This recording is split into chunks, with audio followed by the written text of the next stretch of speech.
2020-ci ilin payızında Azərbaycan əskəri tarixinin ən şanlı səhifəsini yazdı. Sentyabrın 27-sində başlanan Vətən müharibəsinin böyük zəfərlə başa çatması nəticəsində Azərbaycan ərazilərinin 30 ilə yaxın davam edən işğalına son qoyuldu.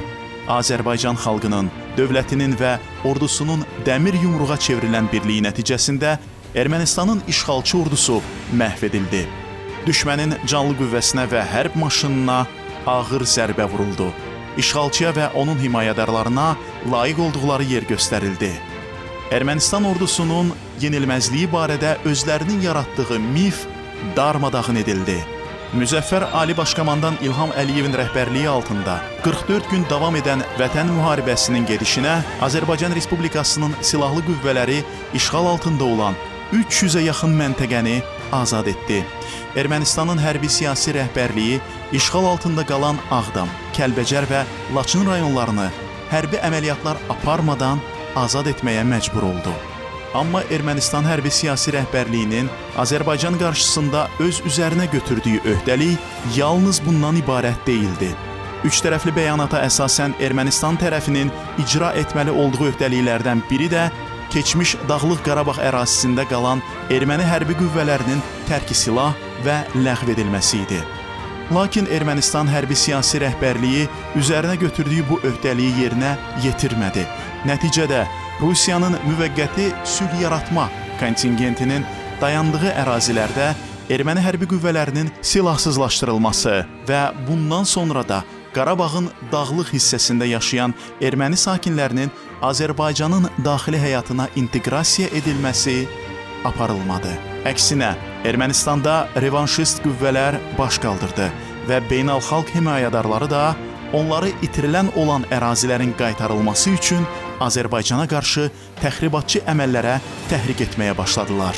Ermənistanın hərbi siyasi rəhbərliyi, bu rəhbərlik tərəfindən Qarabağda yaradılan xunta rejimi, üç tərəfli bəyanatın imzalamasından sonra da yuxudan və xülyalardan ayrılmadılar. Onlar bir tərəfdən Qarabağın dağlıq hissəsində mövcud olan təbii sərvətləri talan edib Ermənistana daşıyır, digər tərəfdən isə Rusiya sülhməramlı kontingentinin müvəqqəti nəzarəti altında ərazilərə silah-sursat daşıyır, ərazilərimizi minalamaqda davam edirdilər. 2021-ci ilin iyununda erməni vəhşiliklərinin xronikasını yaratmaq missiyasını yerinə yetirmək üçün jurnalist Məhərrəm İbrahimov və teleoperator Sirac Abışov Kəlbəcərdə həmin minalardan birinin qurbanı oldular. Erməni separatçı quldur dəstələri Rusiyanın müvəqqəti şəkildə bölgədə yerləşdirilən sülh yaratma kontingentinin gözü qarşısında yeni səngərlər və mühəndis istehkam xətləri qurur, bölgəyə yeni hərbi qüvvələr və hərbi təchizat daşınmasını davam etdirirdilər.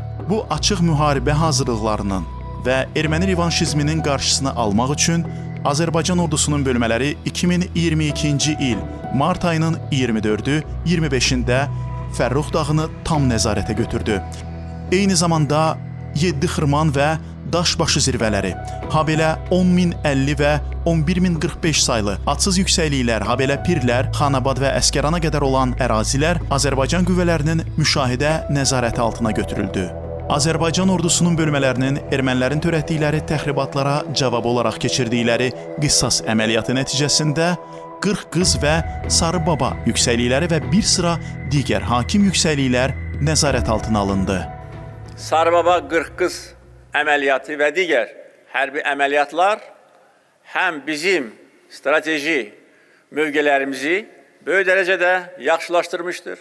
Eyni zamanda Ermənistana göndərilmiş bir mesaj idi ki, bizi heç kim və heç nə dayandıra bilməz.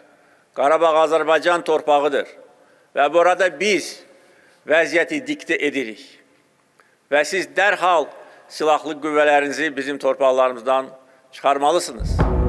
Baş verənlərdən nəticə çıxarmayan erməni hərbi qüvvələri 2022-ci il sentyabr ayının 12-sində daha geniş hərbi təxribata əl atmaqla Azərbaycan ordusunun Daşkəsən, Kəlbəcər və Laçın rayonları ərazisindəki bəzi mövqeləri, sığınacaqları və dayaq məntəqələri, müxtəlif çaplı silahlar, o cümlədən mina atanlardan intensiv atəşə tutdular. Nəticədə Azərbaycan bölmələrinin şəxsi heyəti arasında itkilər baş verdi. Hərbi infrastruktura ziyan dəydi. Azərbaycan tərəfi bu təxribatı cavabsız qoymadı. Həyata keçirilən qətiyyətli tədbirlər nəticəsində 2022-ci il sentyabr ayının 12-sində, 14-də Azərbaycan-Ermənistan sərhəd xəttində baş verən erməni hərbi təxribatlarının qarşısı uğurla alındı. Qarabağ bölgəsində bütün vacib olan məntəqələrə yerləşdik. Eyni zamanda uzun illər ərzində işğal altında qalmış Azərbaycan-Ermənistan sərhədini nəzarətə götürdük. Sərhəddə mövqelərimizi tədricən yaxşılaşdırdıq və müxtəlif tədbirlər nəticəsində Azərbaycan-Ermənistan sərhədinin böyük hissəsində ən əlverişli mövqelərə malik oldu. Azərbaycanın dövlət rəhbərliyi kimi Azərbaycan xalqı da ermənilərin oyunlarına qarşı öz etiraz səsini qaldırdı. Ermənistandan Qarabağ ərazisində yerləşən erməni hərbi qüvvələrinin silah və sursat gətirməsinə və Qarabağdakı təbii sərvətlərin talanaraq Ermənistana daşınmasına etiraz əlaməti olaraq 2022-ci ilin dekabrın 12-sində Azərbaycan Vətəndaş Cəmiyyətinin nümayəndələri, ekologiya fəalları və gənc könüllüləri Şuşa-Laçın yolunda etiraz aksiyasına başladılar. Onlar mülki, təbii, ictimai daşınmalar istisna olmaqla digər daşınmaların nəzarət altına alınmasını tələb etdilər. Qanunsuz daşınmaların və keçidin qarşısının alınması üçün 2023-cü il aprel ayının 23-də isə Azərbaycan Ermənistanı quru yolla birləşdirən Laçın yolu üzərində dövlət sərhəd nəzarət postu qoydu. Bununla Azərbaycanın bütün sərhəd xətti Respublikanın nəzarəti altına alındı və Azərbaycan öz ərazi bütövlüyünü təmin etdi. Lakin erməni millətçi dairələri bundan sonra da öz təxribatçı əməllərindən əl çəkmədilər. Onlar iki respublika arasındakı sərhəddin qeyri-işlək hissəsindən Qarabağ ərazisinə hərbi yüklərin daşınmasına dəfələrlə cəhd göstərdilər. Bu cəhdlər hava çəkilişləri vasitəsilə qeydə alındı və onların yol verilməzliyi Qarabağ ərazisində müvəqqəti yerləşdirilən sülhməramlıq kontingentin rəhbərliyinin nəzərinə də çatdırıldı. Ermənilərin millətçi təcavüzkar dairələri sakitləşməyi bilmirdilər. 2023-cü il sentyabrın 18-də ermənilərin yol üzərində yerləşdirdiyi minalardan 6 Azərbaycan vətəndaşı öz həyatını itirdi. Əvvəlcə Avtomobil Nəqliyyatı Agentliyində çalışan 2 nəfər Azərbaycan vətəndaşı Xocavənd rayonunda, sonra isə Daxili İşlər Nazirliyinin 4 əməkdaşı həmin rayon ərazisində mina qurbanı oldular. Sentyabr ayının 19-da isə 11:45 radələrində Azərbaycan ordusunun Ağdam rayonu istiqamətində yerləşən mövqeləri Rusiya sülhməramlıq kontingentinin müvəqqəti yerləşdiyi Azərbaycan ərazisindəki Ermənistan silahlı qüvvələrinin bölmələri tərəfindən mina atanlardan və müxtəlif çaplı atıcı silahlardan atəşə tutuldu. Bu atəş nəticəsində Azərbaycan ordusunun 2 hərbi qulluqçusu yaralandı.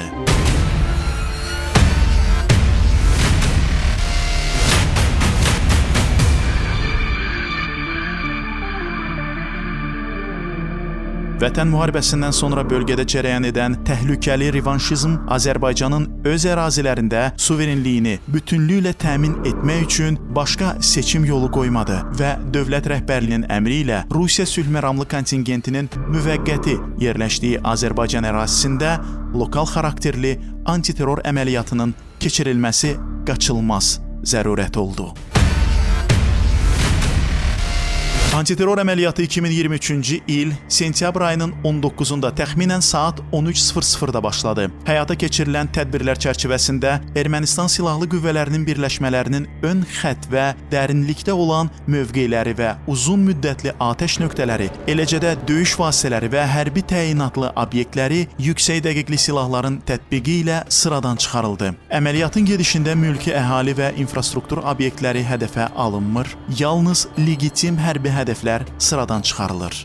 Əməliyyat başlamazdan əvvəl mənim tərəfimdən bütün hərbi birləşmələrimizə bir daha ciddi tapşırıq verilmişdir ki, aparılan antiterror tədbirləri nəticəsində Qarabağ bölgəsində yaşayan erməni əhalisi zərbə altına düşməməlidir və mülki əhali qorunmalıdır. Mülki əhaliyə və obyektlərə ziyan yetirilmədən antiterror əməliyyatlarının aparılması isə Azərbaycanın hərbi rəhbərliyindən xüsusi diqqət və qətiyyət tələb edirdi. 30 il ərzində Ermənistanın hərbi rəhbərliyi Qarabağın dağlıq hissəsinə böyük sayda hərbi qüvvə və texnika yerləşdirərək eşelonlaşdırılan mühəndis istehkam sistemi yaratmışdı. Antiterror əməliyyatlarının aparıldığı sahə mürəkkəb relyefə malik idi. Erməni döyüş mövqelərinin əksəriyyəti əlverişli yüksəkliklərdə yerləşirdi. Əldə edilən kəşfiyyat məlumatları da göstərirdi ki, erməni hərbi qüvvələri hətta Vətən müharibəsindən sonra Qarabağın dağlıq hissəsində hərbi imkanları xeyli artırmışdılar. Antiterror əməliyyatlarının başlanması ərəfəsində erməni hərbi qüvvələrinin 300-ə yaxın artilleriya və 50-dən artıq mina atan mövqeləri var idi. Bundan başqa erməni hərbi qüvvələrinin ixtiyarında ondan artıq yer-hava raket sistemi, 6 radiolokasiya stansiyası, 20-dən artıq radio-elektron mübarizə vasitəsi və təxminən 30 mobil operator baza stansiyası var idi. Antiterror əməliyyatlarının başlanmasından saat yarım sonra əməliyyatın gedişi ilə bağlı Müdafiə Nazirliyinin ilk məlumatı açıqlandı. Bildirildi ki, yalnız legitim hərbi obyektlər və hərbi infrastruktur dəqiq silahlarla hədəfə alınır və sıradan çıxarılır. Yaşayış məntəqələri yaxınlığında erməni atəş vasitələrinin yerləşdirilməsini nəzərə alaraq, ərazidə olan mülki əhalini hərbi obyektlərdən kənar durmasına və Ermənistan silahlı qüvvələrinin birləşmələrinə dəstək verilməməsinə çağırış edildi. Yerli əhalinin nəzərinə o da çatdırıldı ki, qadınlar, uşaqlar, qocalar, habelə fiziki məhdudiyyətli şəxslər və xəstələrə lazımi tibbi və digər yardımlar göstəriləcək. Onlar içməli su və ərzaqla təmin olunacaqlar. Əhalinin təhlükəli ərazidən təxliyəsini təmin etmək üçün Laçın yolu üzərində və digər istiqamətlərdə humanitar dəhliz və qəbul məntəqələri yaradıldı. Antiterror əməliyyatının xüsusiyyəti nəzərə alınmaqla döyüşlərin və idarəetmənin təşkilində, qoşun növləri və birləşmələr arasında qarşılıqlı əlaqələrin yaradılmasında, raket artilleriya və hərbi hava qüvvələrinin tətbiqində Vətən müharibəsinin təcrübəsi yaradıcı şəkildə nəzərə alınması əldə edilən nəticələrin miqyasına da öz təsirini göstərdi. Belə ki, kütləvi atəş zərbələri vaxtında plana uyğun olaraq yerinə yetirildi. Ardınca sistematik atəş təsirləri mütəmadi olaraq həyata keçirildi. Döyüş əməliyyatı bölgəsində olan bütün hərbi obyektlər, döyüş postları, komanda müşahidə məntəqələri dəqiq raket artilleriya zərbələrinə tutuldu. Yaşayış məntəqələrinə, mülki şəxslərə və obyektlərə zərər vurmamaq üçün yüksək dəqiqli raket zərbələrinə geniş yer verildi. Düşmənin kritik döyüş mövqelərinə raket və artilleriya zərbələri endirməklə Azərbaycan bölmələrinin itkilərinin minimuma endirilməsi təmin edildi.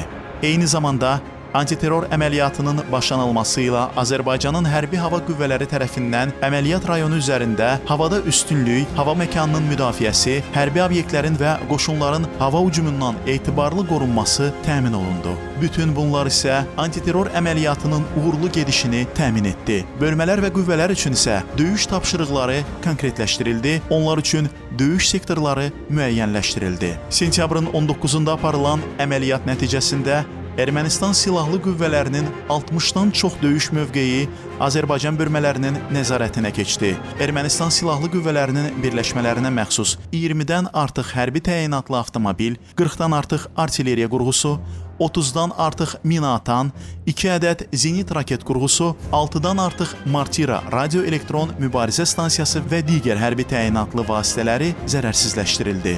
Xeyli sayda erməni hərbi texnikası və canlı qüvvəsi məhv edildi. Sentyabr ayının 19-da gecə saatlarında Azərbaycan Respublikasının Müdafiə Nazirliyi antiterror əməliyyatının apardığı rayonda yerləşən Ermənistan silahlı qüvvələrinin bölmələrinə silahın yerə qoyulması ilə bağlı çağırış etdi. Bildirildi ki, bu halda antiterror əməliyyatı da dayandırılacaqdı. Lakin Ermənistanın hərbi siyasi rəhbərliyi və Qarabağın dağlıq hissəsində yerləşən erməni hərbi qüvvələri bu çağırışı qəbul etmədilər və sentyabrın 20-sindən səhərdən döyüşlər yenidən davam etdirildi. Döyüşlərin gedişində Ermənistan silahlı qüvvələrinin Qarabağın dağlıq hissəsində yerləşən hərbi qüvvələrinə ağır zərbələr vuruldu. onların döyüş potensialı məhv edildi. Ermənistan hərbi siyasi rəhbərliyi də sentyabrın 20-sində Qarabağın dağlıq ərazisində yerləşən erməni hərbi qüvvələrinə ağır zərbə vurulduğunu etiraf etmək məcburiyyətində qaldı. Nəhayət, Azərbaycanın işğal edilən ərazilərində yaradılan xunta rejiminin rəhbərliyi Azərbaycanın şərtlərini qəbul etməyə və silahı yerə qoymağa hazır olduğunu bildirdi. Əməliyyatın uğurlu gedişatı təbii ki, Ermənistan dövlətini və onun himayəsi altında fəaliyyət göstərən qanunsuz xunta rejimini ciddi təşvişə salmışdır. Əməliyyatdan bir qədər sonra bizə vasitəçilər tərəfindən müxtəlif qeyri-müəyyən siqnallar gəlməyə başlamışdır. Və bizim silahlı qüvvələrimizin uğurlu irəliləyişi nəticəsində bu siqnallar daha intensiv xarakter almışdır və bugün səhər beynəlxalq tərəfdaşlardan bizə verilən məlumat ondan ibarət idi ki, qanunsuz silahlı birləşmələr, Ermənistan ordusunun bu birləşmələri artıq bizim şərtlərimizi qəbul etməyə hazırdılar. Bizim şərtlərimizi isə dünən mənə zəng etmiş Amerika Birləşmiş Ştatları dövlət katibinə çatdırmışdı. Məndən soruşuldu ki, antiterror tədbirləri dayandırmaq üçün nə lazımdır? Mən dedim ki, bizim ərazimizdə qanunsuz məskunlaşmış Ermənistan ordusunun birləşmələri silahları yerə qoymalı, tərk silah olunmalı,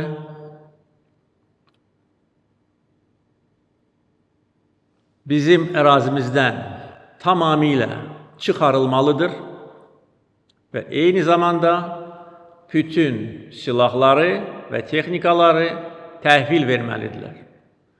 Ancaq o təqdirdə Azərbaycan antiterror tədbirlərini dayandıra bilər.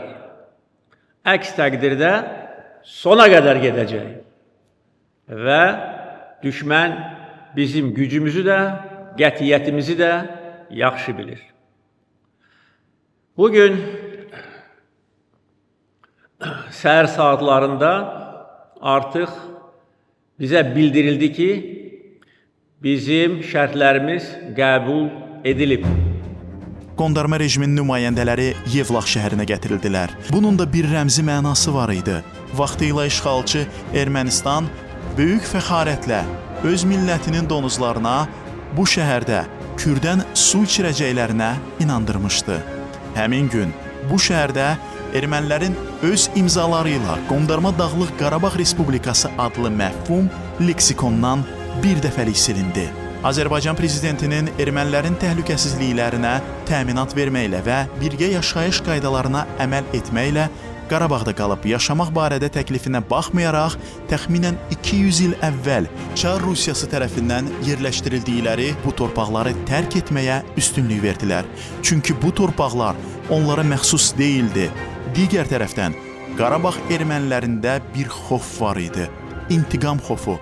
Çünki 1-ci Qarabağ müharibəsində onların hər birinin ailəsində əli Azərbaycanlıların qanına batan, 30 il yüzlərlə kənd və şəhərimizi talan edən şəxslər var idi və onlar ədalət qarşısında cavab vermək məsuliyyətindən qorxaraq canlarını götürüb qaçdılar.